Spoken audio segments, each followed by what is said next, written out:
Well, the new album, Italian Folk Metal, is out tomorrow. In fact, it's out in 2 hours in Exactly. Central Europe, 3 hours over here. But of course, by the time this goes up, it will already be out. So well done on releasing it when you did. Thanks a lot. Obviously, the title is very interesting. Nanowar Of Steel has always kind of been associated with making fun of the kind of traditional, the true heavy metal, if you like. Whereas this time, it seems to be taking aim at folk metal, or at least that's what the title would have you believe. Why was now the right time to start poking fun at folk metal? All right, so I would say we are making fun of folk metal in sort of a meta. It's a meta making fun. It's more of the concept of folk metal in the sense that when people talk about folk metal here in Italy as well, people usually think about like you have bagpipes or violins or some kind of Irish. I would say it's mostly some kind of Irish related musical influence or musical roots. And so we thought, but the word folk is means like something popular, right? So it's the Saxon root or something from the Saxon language root of this word is related to that concept. So we thought we should make something which is folk, like popular in real sense, so like what people actually listen to and have been listening to in recent years. I mean, in the last century actually in Italy. So because the thing is that we got like the last 100 years of music in Italy and sort of picked up some music styles that were really popular and tried to make metalize them. And then we got some traditional metal tunes, but that was sort of the idea. So it was keeping folk like popular in the lyrics, either the lyrics and the music. So the music is something that's typical from Italy, and lyrics as well. So it's football, it's politics, it's food, of course. So yeah, I mean, you notice things like that on the front cover where you've got football as like the Eye of Sauron, and I think it's Etna in the background exploding, erupting, amongst several other little Easter eggs, if you like. It's a really fun album cover. It's like a Where's Wally in a way. You just look at it and you spot different things every time. But yeah, I'm sorry. I mean, because it's very Italian. It's a very Italian thing. I mean, of course, starting from the lyrics. So it's very. I don't know how you like it. I mean, if you could feel at least some of the the themes behind and then stuff like that, because it's we are sort of multifaceted band, and we've got some very diverse. It's one of the good things of being in a parody band for us is that you can do whatever you want. So you can do a song about IKEA, you can do a song about Odin, you can do a song about Italian cities, Italian food, whatever. It's like whatever comes to our minds, we do that. So and we really felt we needed to do something in Italian at this point. We had some like parodic ideas that we needed to develop and work on, and that's how the album came. Okay, cool. But yeah, it's definitely interesting for a foreigner to go through the track listing. Okay. Someone else will go, "Oh, what song do you like on it?" I go, "That one." That one. Sure. No, I know it's. I mean, we did a couple of streams and we tried to explain the lyrics. I mean, I got a podcast, so I'm trying also to sometimes to translate things or explain some of the concepts. When you explain a joke, then it's not a joke anymore. It doesn't work. But still, it's at least I think there is some, at least among our international fans, there's enough interest to try to dig behind the lyrics and the concept of these songs.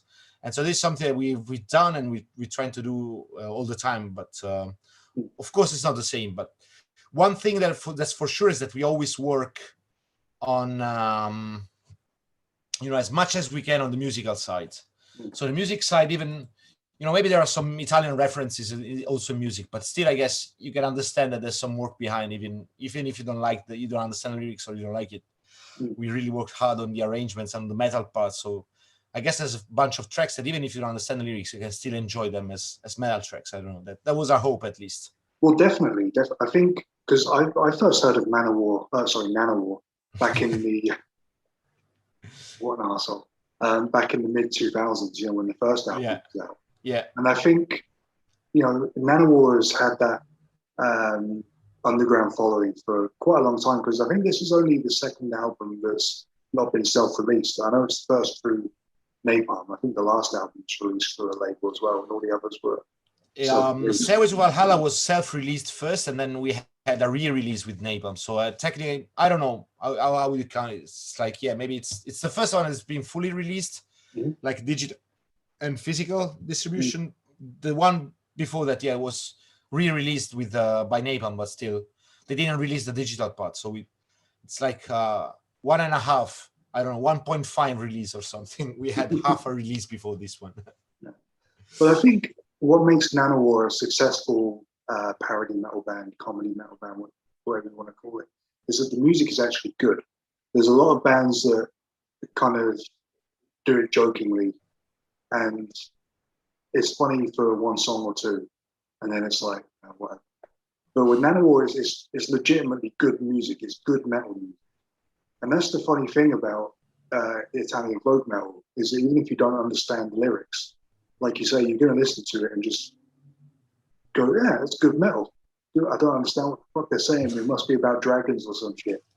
But cool.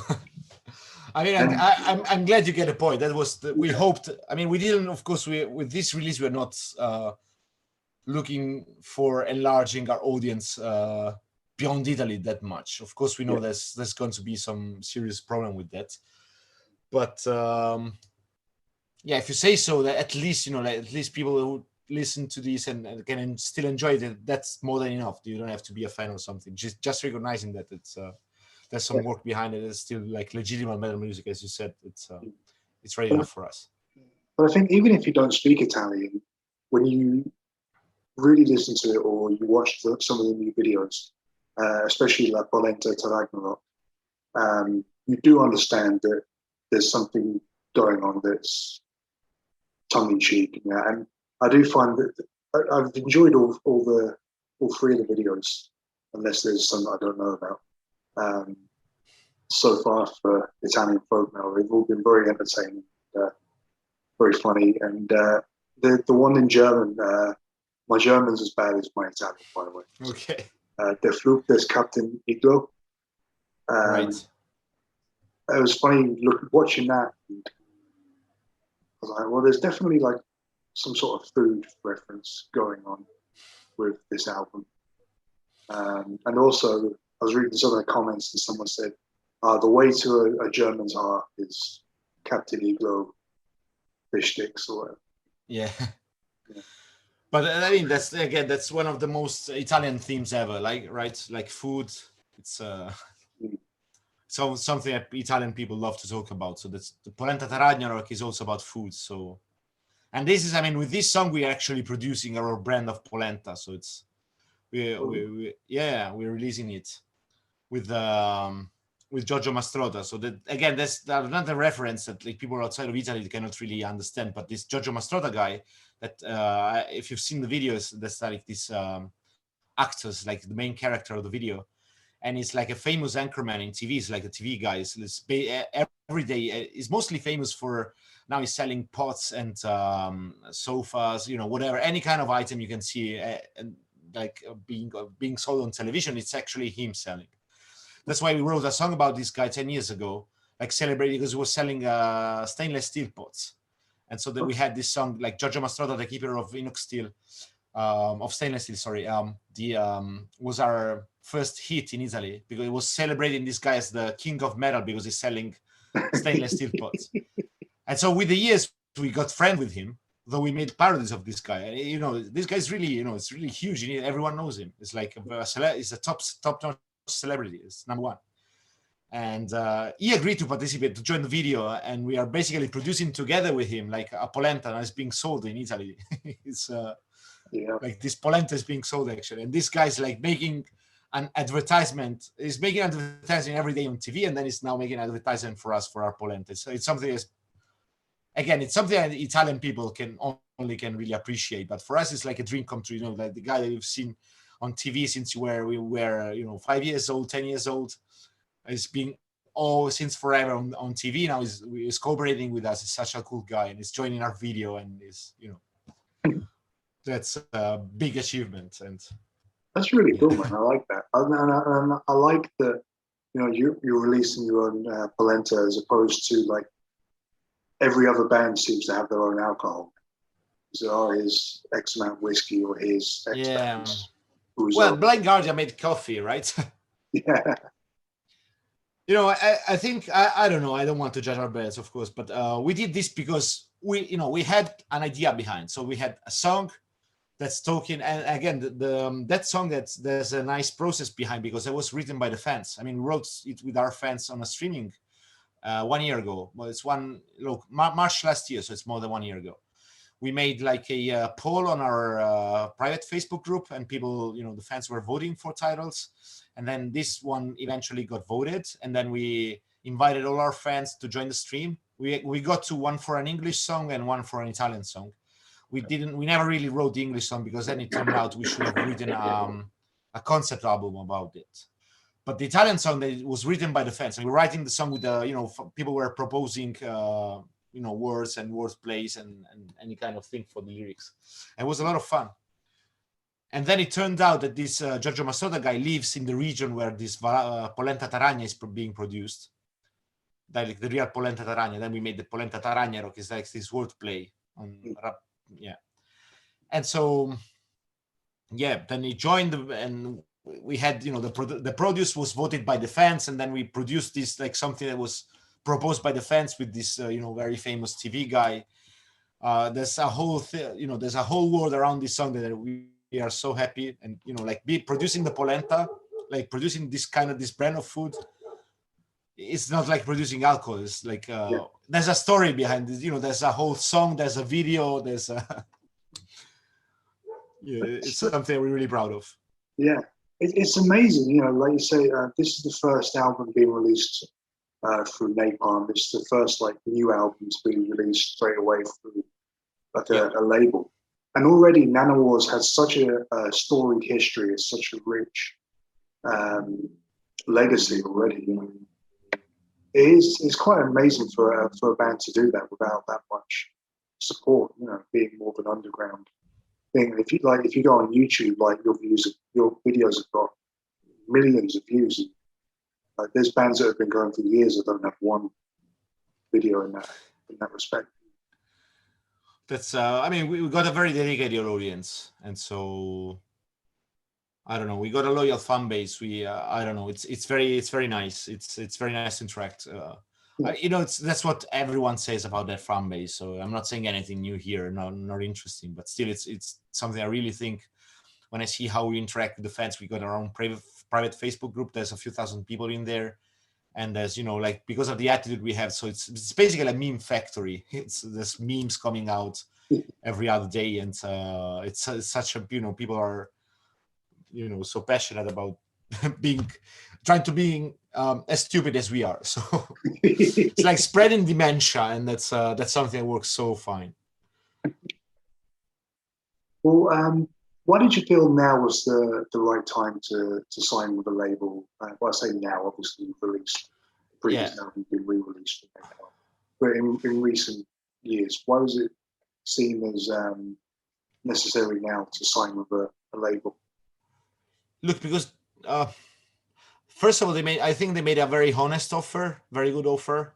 They gave us a lot of freedom, and then we said, we've been doing this for many years, and we never really had, we never really jumped into the mainstream of metal music. It's like we always been on the side, just because, we had the impression that's something we really felt on our skin. When you don't have a label, then it's very hard to access certain spaces. I don't know, like Spotify playlists, or get some, coverage on mainstream media outlets. I don't know, mainstream metal magazines, or webzines, or getting guests, or getting into festivals. There's a lot of things that without a label it gets really really hard. I mean, we've been pushing so hard for many years to, get invited to some festival, or we had a booking agency, but still it's not enough. They always ask you, okay, so who are you? Who's your band working with? Which label are you working with? They say, no, they are self-produced. Oh, well then, yeah, we'll put them on the waiting list. That's the usual answer. So it's very hard to do. It's very hard to be independent all the time. At some point, we are really something we really appreciated and really liked, but then we said, okay, let's try to do things seriously and work alongside with someone as the knowledge, the expertise, the context, and all this bullshit that you say, yeah, we have the expertise and knowledge and we are cool. Yeah. All those things that at some point they really matter. So you have to decide yourself whether you wanna do it seriously or not. And and Napalm's becoming bigger and bigger seemingly every week. So it's a very good roster to be on. Plus you've got label mates like Hailstorm on there, and obviously they're not 100% serious themselves. Yeah, exactly. Glory Hammer. But anything that's Chris Bowers related, then it's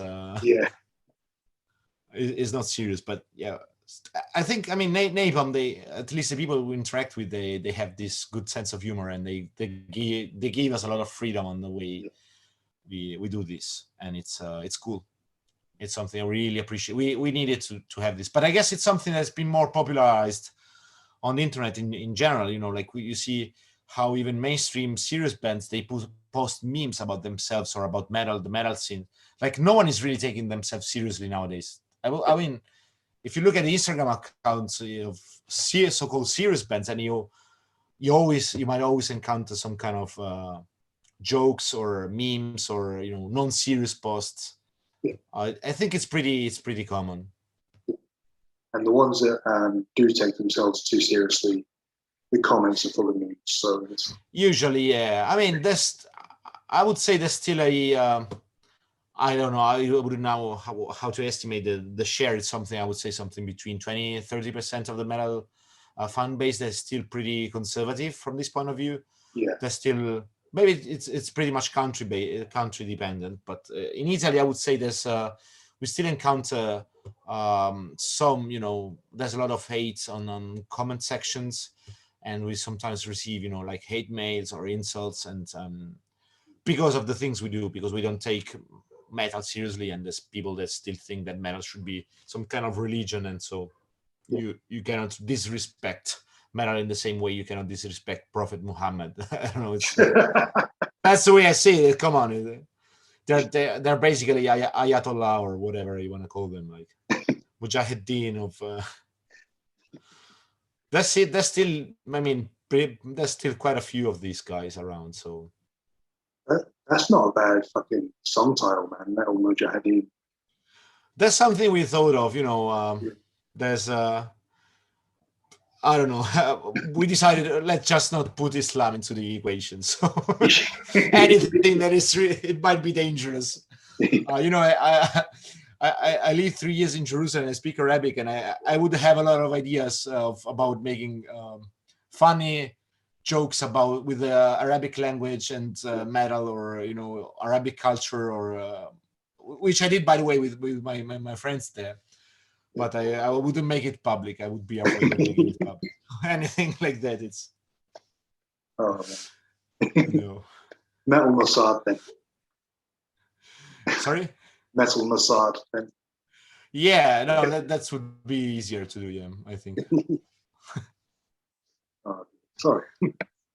Well, we had those 3 lines in Valhallelujah. Yeah. In Hebrew. The pun about Odinai Elohenu, Odinai Echad. There's it's a wordplay with the Hebrew language. I was fine. Because it was Hebrew, so I was twisting some. It's a famous psalm from the Bible. Yeah. I was twisting some words, and then instead of my Lord, it was my Odin. And so there's that small bit. I wouldn't do that in Arabic. I would be afraid of taking some words from the Quran and then changing it. No. Yeah, even the South Park got their ass handed to them for taking the piss out of it. No. But anyway. But leaving the Muslims well alone for a minute. How was the recording of this? Because obviously with the pandemic going on, it's been very difficult for a lot of things to get done, for people to meet up. Was it a relatively smooth process? Did you all have to do your parts individually? We did. I mean, it wasn't that. I mean, I don't think the pandemic affected that much, because we wrote this album during the pandemic, like during. I mean, there were many ideas.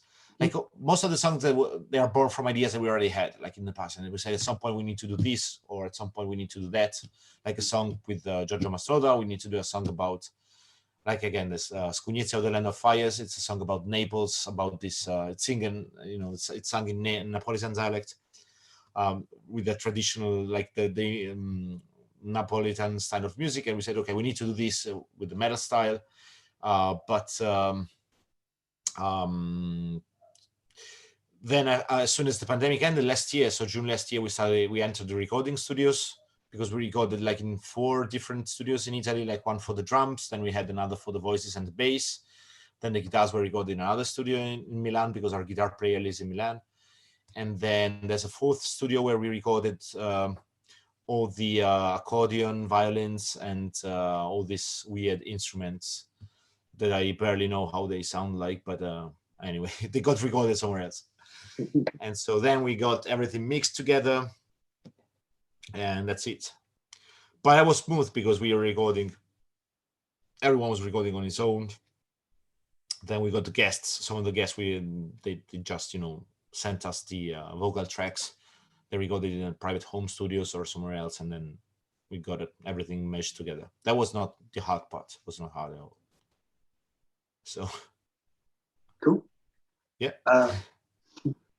Obviously, things are starting to calm down a little bit now. There's tours being booked and announced and rescheduled and all these kinds of things. Is there any window of time that you've got your eyes set on to head out on tour, or have you got anything coming up? We got something. So we got, in principle, we got a German tour in October. We got a few shows in the summer. The thing is that all the promoters are still waiting for, they're still trying to understand what's going to happen in the next few months. Yeah. And so there's lots of things potentially, but there's also like nothing potentially. Yeah. So we got a few gigs advertised on our website. We're gonna join a bunch of live shows for the next summer already. We know in 2022 we'll be at a Health Fest. We're gonna play at the Sabaton Open Air. There's a bunch of festivals we're playing at, definitely in 2022, but for this year we don't know. And we got ideas for tours for the next year. Again, no one knows anything, and there's lots of places that have been shut down and you cannot play there anymore. There's promoters that are not on the market anymore, and there's all the bands of the world they want to play at the same time. So It's a huge mess. I've heard some bands say they're going to have to wait for like a year, maybe 2, before they play again, because all the venues already booked up from bands rescheduling tours constantly. So, yeah, which is pain in the dick. But thank you very much for taking the time to speak to me today, man. I really do. Thanks to you. I apologise in advance for Saturday when English bands turn up in Rome. No worries. No worries. I couldn't care less. So. But if you hear something loud and ugly, it's fine. I mean, I enjoy. Don't worry. You don't need to apologize for people being chaotic. I enjoy like chaos and feast, and as long as they don't hit me, then everything else is fine.